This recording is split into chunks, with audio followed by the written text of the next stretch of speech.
تاجیکستان در خاک خون نهال بود.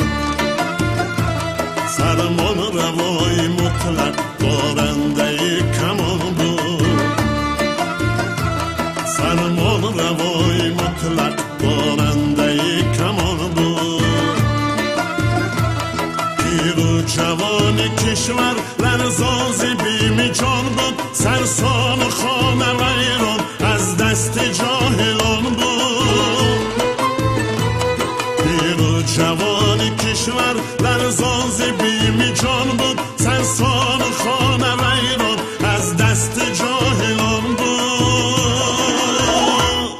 تو آمدی به میدان ای پیشوای ملت، گشتی به روز سختی مشکل کشای ملت. تو آمدی به میدان پیشوای ملت، گشتی به روز سختی مشکل کشای ملت. ای قهرمان ملت، زور و توان ملت، گردی در شب پیوند جانت به جان ملت، جانت به جان ملت.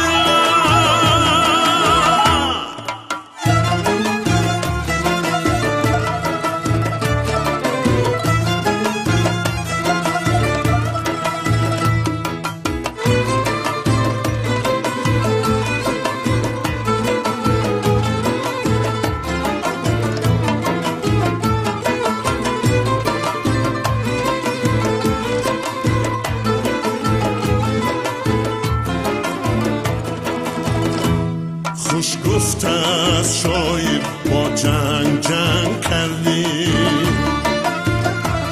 در حفظ ننگ ملت دادی تو دادی مردی.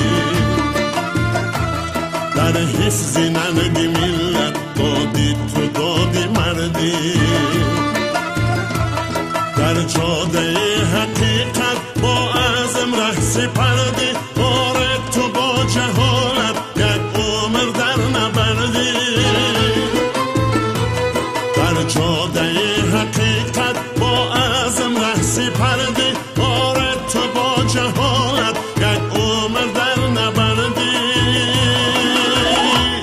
تو آمدی به میدان ای پیشوای ملت، گشتی به روز سختی